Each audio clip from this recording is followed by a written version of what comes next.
All righty, boys and girls. Welcome back to another episode of the Red, White, Claret, and Blue Show. I am your host, Alex Baquero, and this is Christopher Mickey Mouse Condit, your American villain voices. As always, serving up the lukewarmiest of lukewarm opinions. In these trying times as a Villa fan, please go like, rate, review, subscribe. A lot of places are going to be negative out there in the Villaverse, and we're going to do our best to not be quite as negative as those other places. Listen, there's no way to sugarcoat it. Things are bad right now, but we're going to try and keep things as lukewarm as possible because that is our job. That is what we promise to bring you, our dear listeners and viewers. Little programming update. So this is Saturday night for us on the East Coast of the United States. I suppose early AM for our UK listeners. Pretty quick Bournemouth reaction, and that is because Villa are back at it on Wednesday. So check your feeds on Monday. We'll release our Brighton preview around then. We'll do our best, but due to some occupational and familial issues, obligations, circumstances and obligations that we have, we may not be able to get a Brighton recap or preview out there sometime between Wednesday and Saturday or Sunday. So we apologize. We'll do our best, but we love you. We will be back. The pod is not going away. No, just actual things sometimes have to take precedence over the pod. That's all. Again, not a job for us yet. Chris, other than Villa, how are you doing on this fine, beautiful Saturday? I'm doing well. I caught some of your solo pod over the last week. I had a great business trip, but trip nonetheless, out to southeastern Arizona, northern Mexico. It was a lovely time of year to be there. You know, highs in the 70s and lows in the mid 30s. So lovely people. Got to meet a lot of nice new folks. Got to have some great food as always. So I couldn't have been happier with the way the business trip went. But today kind of put a damper on a lot of things. But how are you, Alex? If you stuck around, I could have got you some Waste Management tickets. Oh, that was up in Scottsdale though, right? Yeah. Yeah. So I was down Tucson way. It's a little ways away. Yeah. I mean, it's Arizona, dude, where you're on the other side of the country now. You were pretty close, all things considered. Comparatively, yes, I was. Comparatively, you were right there. And, Chris, I'm not even going to tell you how I am because this is too good a transition. Speaking of Waste Management, let's pivot to Aston Villa. And that atrocious stinker that we played against Bournemouth earlier today. Chris, 4 changes. Let's talk about the lineup before we dive into the actual minute-by-minute recap. 4 changes. Amadou Onana, Ollie Watkins, Luka Dean, and Tyrone Mings all come in. I'm going to ask you right now, benefit of hindsight, how many of those were the right choice? 1. Can I say 1? I have 1. Yeah. Onana. I thought Onana played pretty well. Who was probably left in a 10 or 15 minutes too long, but yeah. Still. I don't know, I don't know that you have anybody else really to go to in that spot that you want to go to in that spot. Hogard, I guess. Yeah, but I thought that Watkins outside of the offside goal played pretty poorly. I had that goal stood, that was a decent goal, but it was not a good goal. So Luka Dean got absolutely rinsed on the goal that they gave up, and Tyrone Mings maybe could have been a little better in that sequence as well. And he was, I thought, anonymous at best in this game. And so, it was nobody really had a great game outside of Emi Martinez, though. I don't think. And I thought Martinez played pretty well by and large. Morgan Rogers was good for a half. I mean, everybody was only Sancho was good for a half. Yeah. Sancho was, again, probably put in one of his better performances in a Villa shirt, gets the assist, seemed to be creating a little bit off the right wing. But other than that, I think, Douglas Luiz didn't do anything bad. Yeah. I suppose he kind of looked the same. Very much looks integrated into the squad. Anyway, Yep. we'll get into the rest of it. Yep. Fully agree. So I'm not going to add anything to the lineup there. First 20 minutes, I think this can best be summed up with Villa are terrible. I don't know how many touches we got in their side of the field, let alone their box over the course of the first 20 minutes. Brentford outshot us 6-0. They had 3 of those on target. Yep. And, I think a lot of what we covered in the preview probably proved to be true. So Brentford, Bournemouth were a little less aggressive in terms of their high line. You certainly saw their back four sitting back a little bit more than they did in that first match against Villa, but they still paired that with a very, very aggressive, successful high press. And that really didn't enable Villa to get out. As soon as they got the ball, much more direct. They had some creative, intricate linking play, but very much looking to slip guys in behind, get those cutbacks, get those crosses in, and it just proved to be super effective. I mean, Villa really, really, really could not seem to link 2 to 3 passes together over the course of those first 20 minutes, and really all you saw was Emmy save after Emmy save after Emmy save, and he played brilliantly from a shot stopping perspective.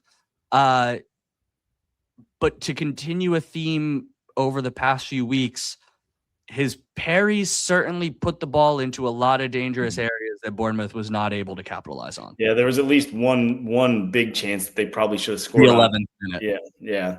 But I like he faced so many shots though. Is part of the when you face more shots, you're going to have more opportunities for parries to go the wrong way. So he made some really fantastic saves in that game, and without Martinez, with somebody else back there, there's a good chance that game is 3-4, 5-1. It was that bad. So I think Martinez likely got us a point today, not on his own, but partially at least on his own. So I don't want to be too nitpicky with him, I guess. I thought that once Villa got a better hold of the game in the 20th, 25th minute or so, we started to see a little bit more of what we had hoped with particularly in the midfield with Sancho and Rodgers. There were a couple of moments where either Sancho or Luiz or Onana were just off in their passes to Morgan Rodgers, and they kind of stuck at his feet in a funny way. There was the one moment. Oh, this was after the first goal, actually. But there was the one moment where Ollie Watkins couldn't quite get a toe to the ball, and I would argue that he probably should have stretched a little more for that and been a little more aggressive. But I thought the midfield for that 15-20 minute stretch played pretty well, and Villa looked much more a threat. Yeah, this is what I noticed tactically from how Bournemouth have adjusted from the first match against Aston Villa. So when they were playing the high line, everything was very compressed, right? They pass, everything's kind of compressed in Villa's half, but then you're able to find the ball over the top or through on the ground to get someone in behind. When they step back, there wasn't necessarily space in behind, but there was space in between their midfield and defense, and that was the area that Morgan Rodgers was kind of operating in. First 20 minutes, couldn't necessarily find him because the Bournemouth press was so effective. As Villa adapted a little bit and as they found more opportunities to break that press, they were able to find him in those pockets. He was able to turn. We were able to run at the Bournemouth defense a little bit more. And I think that's where we found a little bit of joy. Give Brentford credit, though, as we move into the second half, and we'll cover the goal first. Jesus, I'm going to do that all game long. Too many B's in a row. Bees. Ha. Back to Brentford. Bournemouth. Back to now. I'm just picking at you. Now you're trying to confuse me. Anyway, back to the point that I was making. Credit to Bournemouth, they really shut it down in the second half. Villa could no longer find those pockets. They couldn't find the out ball, and to get back to wrong personnel choices, typically coming out of the back, especially if we're going to try to keep playing out of the back through a press. That's Pau Torres. That's not Tyrone Mings' strength, Yep. right? So you're immediately playing kind of like with one hand tied behind your back in that respect. And on their day, said it in the lead up, Bournemouth are very good at home. And so you need everybody to kind of be on nines and tens to actually make this a successful away day. They're good at home. They're on a 5-match unbeaten run, now 6. Villa just weren't up to it. But before we get to the second half and just how awfully this thing turned, 20 to 45 was probably the only minutes that Villa were really on top in this whole game, about 20, 25 minutes. Starts on the 20th when, as you pointed out, Ollie Watkins scores 2 different offsides, I think, in the build-up to that, Luka Dean and then Ollie Watkins as well. But it's only 1 minute later, some great combination work between Morgan Rogers and Sancho, and then Rogers' beautiful near-post effort doesn't give the goalie, doesn't give Petrovic a chance to get to it. And I'm really not blaming Petrovic for that goal. That is all Morgan Rogers and some unbelievable finishing to put that top bins.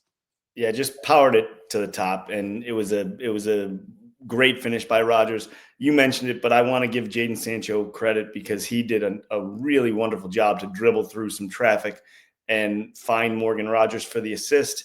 So really good link up play, like you said, and my hope was that was going to spur Villa on and they'd get a second and kind of put this thing away before half.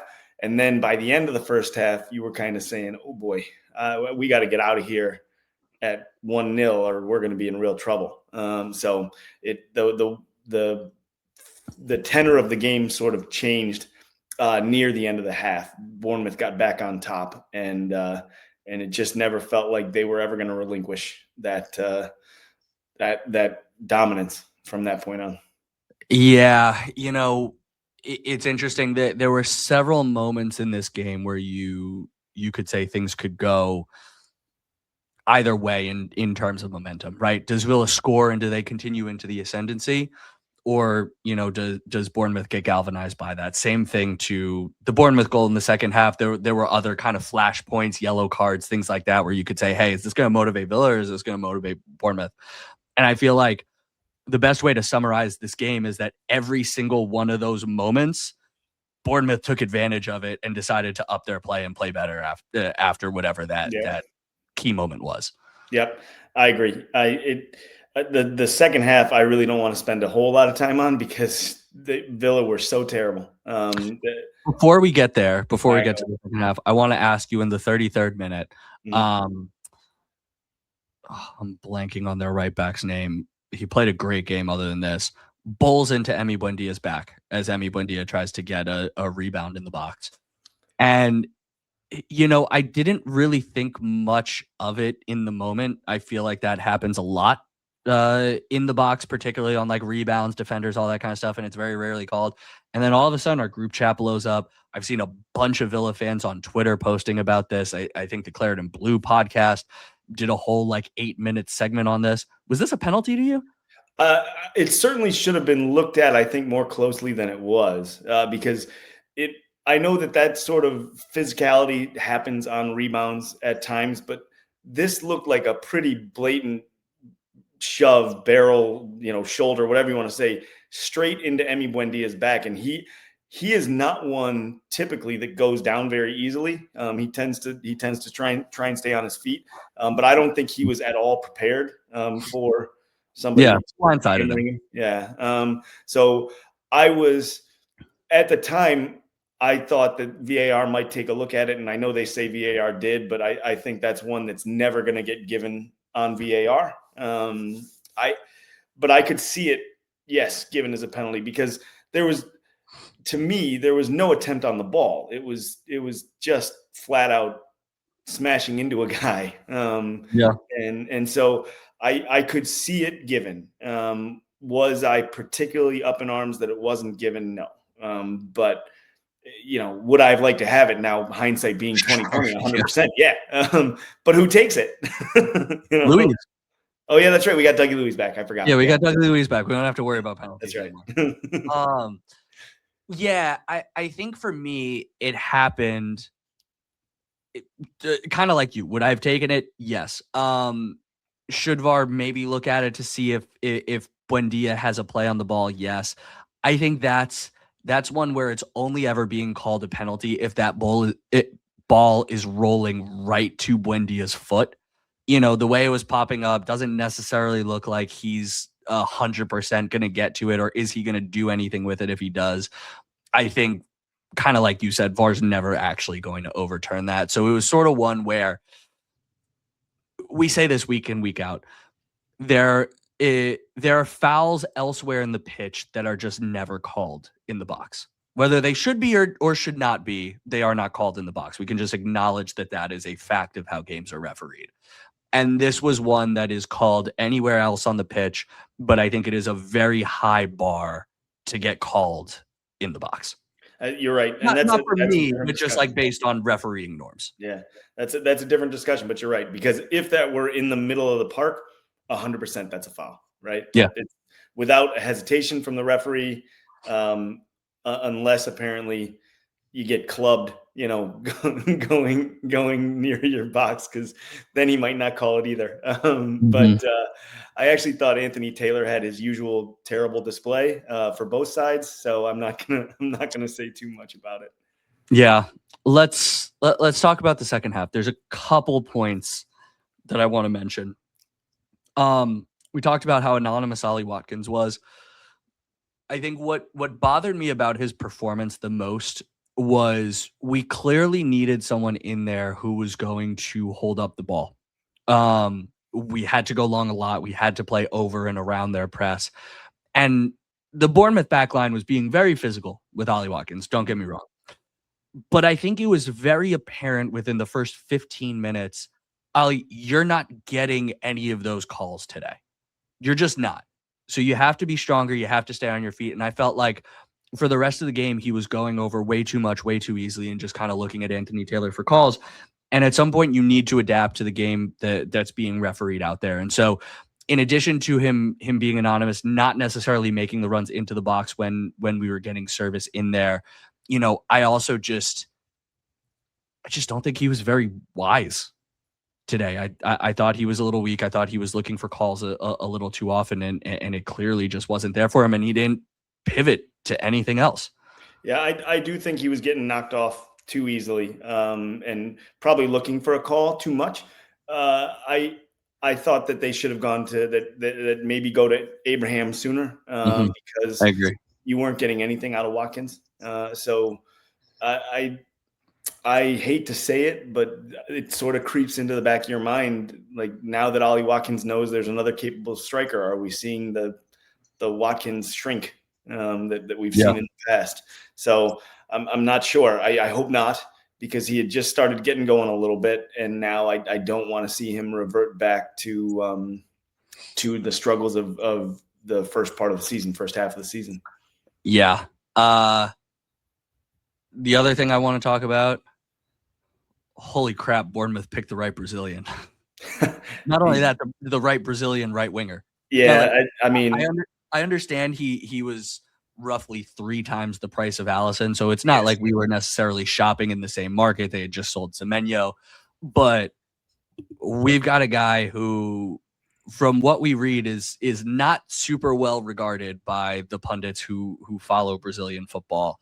Hasn't played a minute for us, and meanwhile, Ryan has 2 appearances for Bournemouth, 2 goal contributions. I felt like every time, and I texted you this, by the way, before he scored, every time he got on the ball, he looked dangerous. He looked exciting. He was making things happen. He was running Luka Dean absolutely ragged, and ends in a fairly nice, albeit gifted, solo finish in the 54th minute.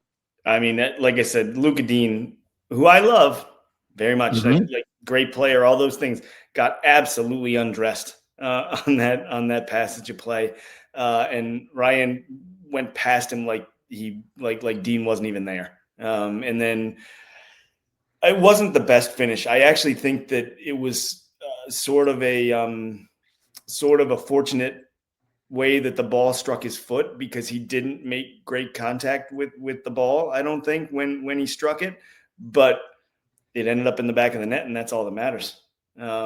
He did the hard part and took Luka Dean totally off the board, and then had a little space, took a shot. Could Mings have maybe got in there to make a block, maybe, and Martinez maybe could have done a little bit better, but still, all in all, it was a nice build up to get the goal, and it was deserved. Whether it was intentional or not, he put it kind of right on the postage stamp that he needed to sneak it in that near post. I don't think it was what he intended, though, but I think the ball happened to strike the outside of his foot, That being said, I think it was an earned goal for everything else that he created throughout the day and how well he played. I will say, if I'm going to kind of break this down for where everything goes wrong, I would need to watch it again. I'm going off the top of my dome real quick for this. I wonder if there was an overlapping run on the outside, and so Luka Dean thought that he had a midfielder or a center back to pass him on to, but the gap between him and Tyrone Mings was too great for Tyrone Mings to make up, because, Dean doesn't even really try to defend it. He just kind of like keeps running out to the wing, if I remember correctly. It's not like he lunges in to make a rash challenge and Ryan just dribbles around him. It's just kind of like he keeps running past him. So I don't really know what's going on there. He's got to have better spatial awareness. Tyrone Mings, I think, needs to be throwing himself at that ball to try and block it more than he does. He kind of goes down on one knee, gets his arms behind him, but I think he's got to do a little bit more there. I don't know whether he was out of position per se, or again, if Luka Dean just inadvertently passed him along. And then, like you said, whereas I don't blame Petrovic for getting beat up at his near post, I do blame Emi Martinez a little bit for getting beat low at his near post. And so I think it's just, and where's Douglas Luiz to kind of block that space as well. Four errors from very senior pros who should all know better in that one. Yeah. But you can't say Bournemouth for all the efforts that they had on goal, all the territorial dominance, all the possessional dominance, didn't necessarily deserve to be level, if not ahead, at that point in the game. Yeah. And so, Chris, the game becomes very end-to-end at that point. And I wrote something around the 61st minute. I wonder if you agree with this, but I actually feel it's kind of emblematic of the whole game. Both teams were willing to attack. Both teams kind of had opportunities running at the other team's goal. The difference in the game was that Bournemouth's opportunities typically ended in some semblance of a shot or an attempt on net that was often saved by Emi Martinez. Villa's forays into attack were often met with a steal off the dribble, a misplaced pass, a cross that went to no one, and ultimately don't even end up in a shot. And that's where you have the difference in perception on performance today. Yeah, I think that Villa actually had some decent service into the box on multiple occasions. There just either wasn't somebody there, or they couldn't quite get a foot to it, or something like that. I think there were opportunities there more so than you would believe strictly by looking at the statistics. But Bournemouth were better. Bournemouth were better for the bulk of the day.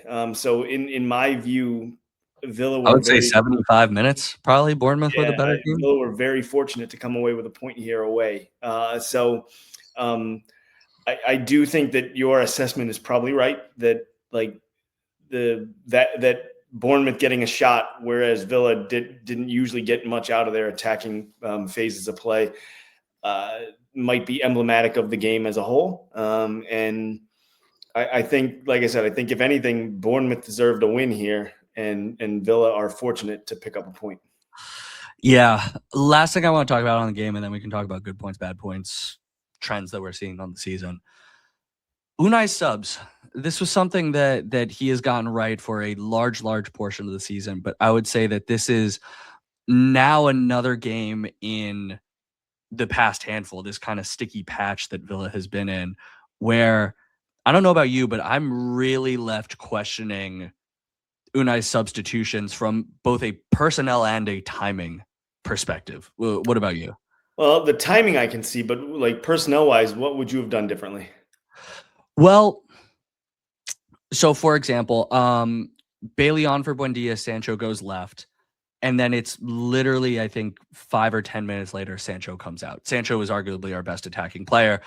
As we kind of talked about in the recap last week, he actually looked really good when he was moved to the left-hand side and we had Bailey and Sancho in there. So why not give him more time? Either bring on Bailey sooner or don't necessarily sub Sancho out. Why did he need to come out for Ian Maatsen, who just 5 minutes later moved to left back anyway? Why go with the double left back formation? Villa haven't necessarily got any success out of that formation unless they're really trying to defend a lead. And maybe Unai at this point thought, hey, we're only getting a point here. We look atrocious, so I just need to lock it down. Who knows? But that confused me. Bailey, again, hero of the pod. You know how much I love him. Atrocious today. Couldn't hold on to the ball. Couldn't find anybody with a pass. Real step back for him from recent weeks. Barkley for Luiz. I mean, I guess Barkley's got to get some minutes, but Douglas Luiz was effective, has played 90 minutes before. I'm just not sure what that does for us. And then Tammy coming on so late for Ollie Watkins. Why not bring him on earlier and actually try something? My theory for all of this, the reason why Luiz comes off a little bit earlier, the reason why Tammy doesn't come on until super late, is that we talk repeatedly about how Unai is someone who wants to exert control. He wants to know exactly where his players are going to be, and he wants his players to know exactly what he wants them to do. These are two guys who have been here for a week. Douglas Luiz obviously has been here before. Tammy Abraham has not. And so in a game like this that is clearly on a razor's edge, clearly the defensive schemes are the defensive placement, how we're pressing, not pressing, dropping, all that kind of stuff is incredibly important to even securing a point here. And I do wonder if Unai got a little conservative here and figured, hey, at least Ollie Watkins knows implicitly where I want him to be, whereas I can't necessarily control what Tammy Abraham is going to do. Yeah, that could be. I mean, the biggest complaint I would have about the subs is that Abraham came on too late. I get bringing Barkley on in that spot, even though Luiz can play the 90. You've got to get Barkley back in and playing because he's been out for so long. And let's not forget that Barkley was a really effective player up until his injury. So more in the 10 spot than in that 8. Yes, you're right. But so I get that from a management standpoint. The Maatsen one, I guess, is a little curious. I think that leaving Sancho out there could have been better because it's not like Sancho's played a ton of minutes this season. He's played some. He's played more lately, but didn't play hardly at all early in the season. So I can see that too. But I also conceivably understand what Emery's going for, bringing Maatsen on and maintaining width as a sort of left wing back / winger while keeping Dean out there, always knowing that you were eventually going to pull Maatsen back and sub Dean out. But, you can question that, I guess, but I understand what he's attempting. And it's not like we just have a bunch of dudes sitting on the bench, ready to go. And I do think that some of it is that Emery felt like he was comfortable with a point in this one and knew that was probably the best result he was going to get. So that actually, I think, moves us well into, the good point, I suppose, is that we got a point in a game that we did not deserve it. Correct. Bad point is probably everything else, but into larger implication on the season. And so draws can feel like wins and draws can feel like losses. Very rarely does a draw just kind of feel like a draw. And you can look at draws as 1 point gained or 2 points dropped. The interesting thing about this one is that you absolutely could make an argument for either one of those sides. Sure. So from a point gained, Bournemouth are unbeaten in 5. Clearly a good squad, well-managed squad, on a roll, and very, very good at home. Only lost twice all year long. A point away at Bournemouth, objectively, if you're just looking at this game, is a good result. Yep. A point in a game where you're outshot something like 20-3 is typically a good result when Yep. you've only been on top for 10 or 15 minutes. So when you look at it within the microcosm of the game itself, good point. Point one, that should feel like a victory. Didn't deserve it. And yet when you look at it within the macro level of the season, within back-to-back home defeats to Everton and Brentford, within the run that we're on, with Manchester United winning again and Chelsea winning again, and both of them looking very good while they're doing it. Liverpool play City tomorrow, I believe. It really feels like 2 more points dropped, and you start really looking over your shoulder at that 6th place, 7th place. Brentford win again, by the way. Now they're within 8 points. It really feels like 2 points dropped. So, Chris, are you feeling good about this point gained, or are you looking at the season and feeling a little bit bad about this point? Well, I mean, I think it's fortunate that we got the point away where we did not deserve it, like you said. So I can see that side of it. I would like to maintain space between, particularly 6th place. Because at this point, having been around the Champions League places for this long, not getting it would be a bad result, and also a terrible result financially for the club. So they really need to maintain top 4, top 5. Again, because it's likely that this spot's going to be an English team, but we don't necessarily know that. So I would prefer to keep top 4. And we're only a few weeks removed from like 8 points between us and Chelsea for 3rd. I'm sorry, for 4th.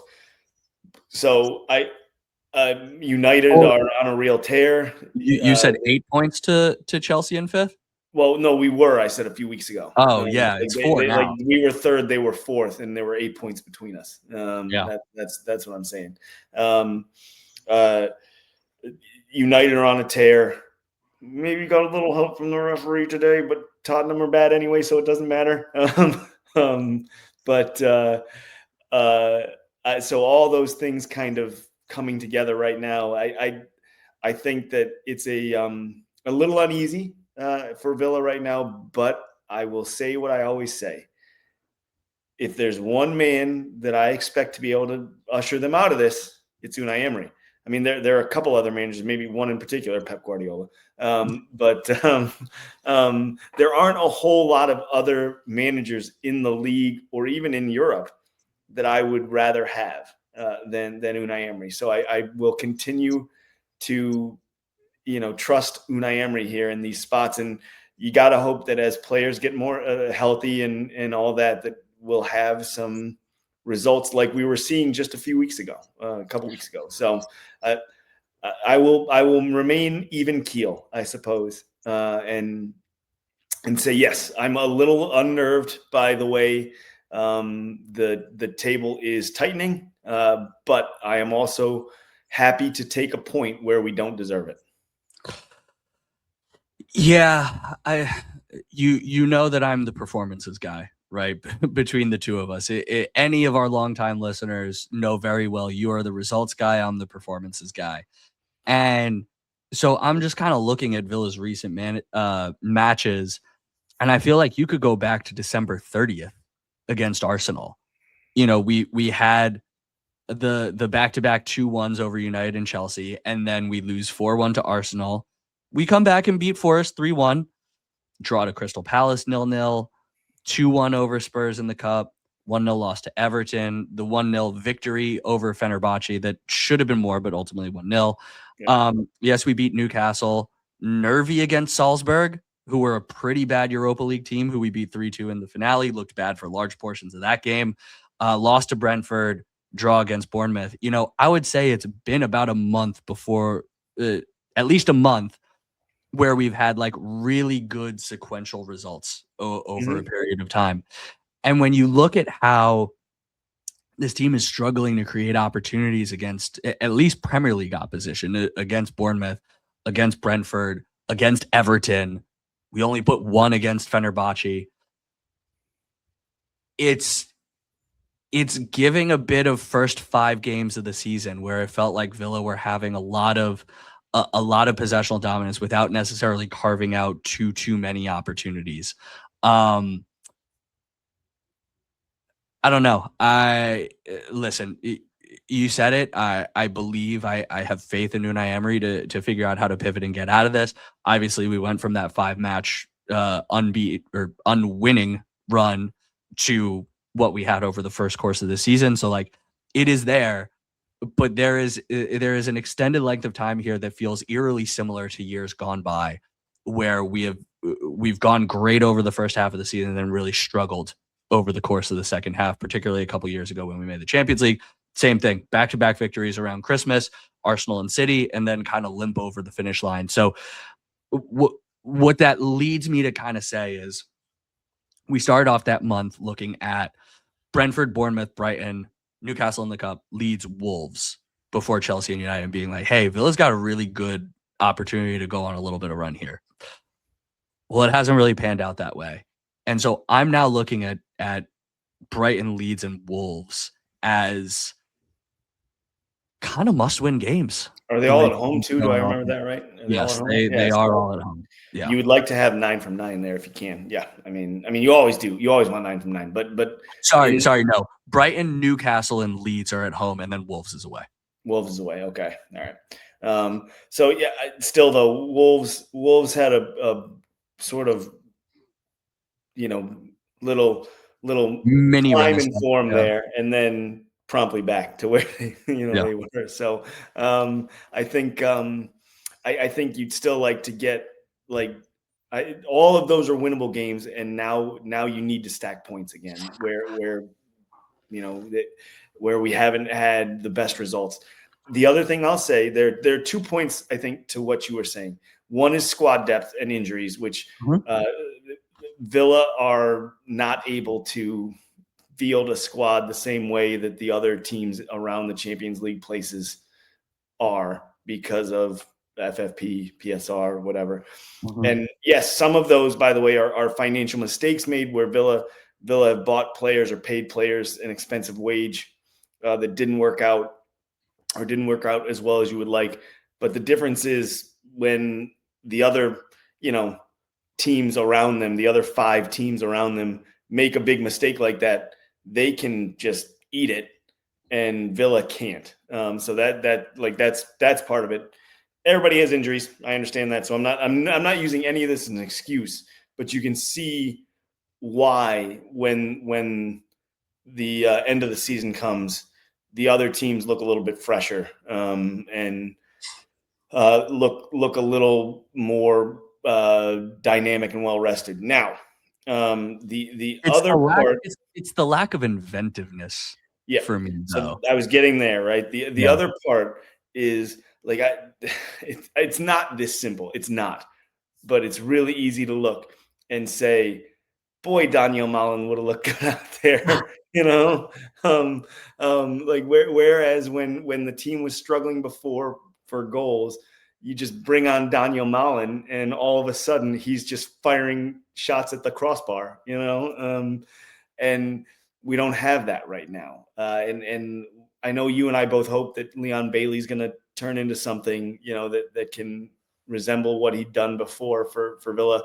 I think we both think Tammy Abraham is a pretty good striker, a very good backup striker. I think for Tammy Abraham would be a good way to describe him. So I think in time you're going to see better play from those guys. But today was just not Villa's day. There's no getting around that. Nobody played particularly well. Emi Martinez made some good stops. Morgan Rogers, Jadon Sancho had some moments, but nobody put together a full 90. 13 games to go, Chris, and there's very, very little room for error at this point. 4 points, and that's not a lot. That could be gone by next weekend if results don't kind of go our way. So, I said Brighton, Leeds, Wolves become must-wins, and that's because if you look ahead to the last 10 matches of the season, Villa still have 4 matches against the current top 6. And 2 more of those matches are against a rising Fulham squad, who I believe now are in, 8th or 9th, give or take. They've been a lot better over the back half of the season.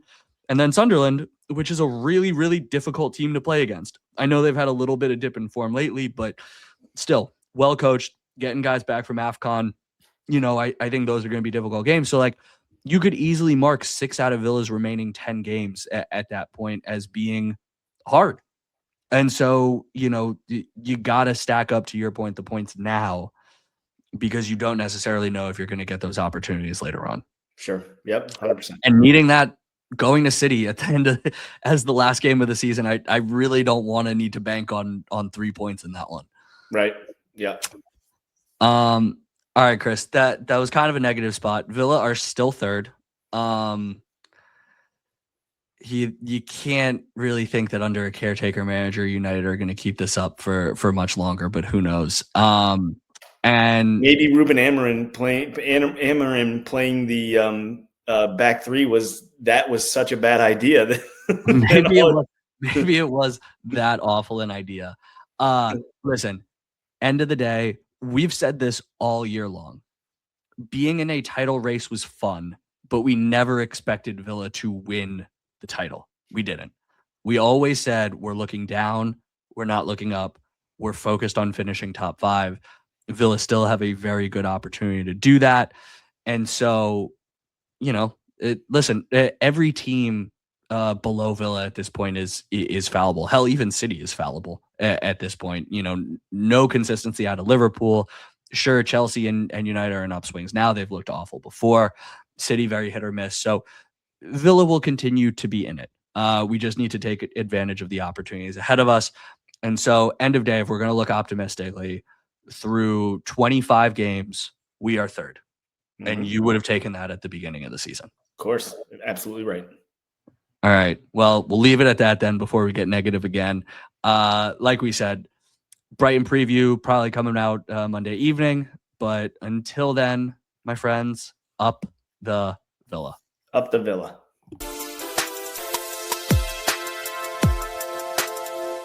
Hi, Mom and Dad.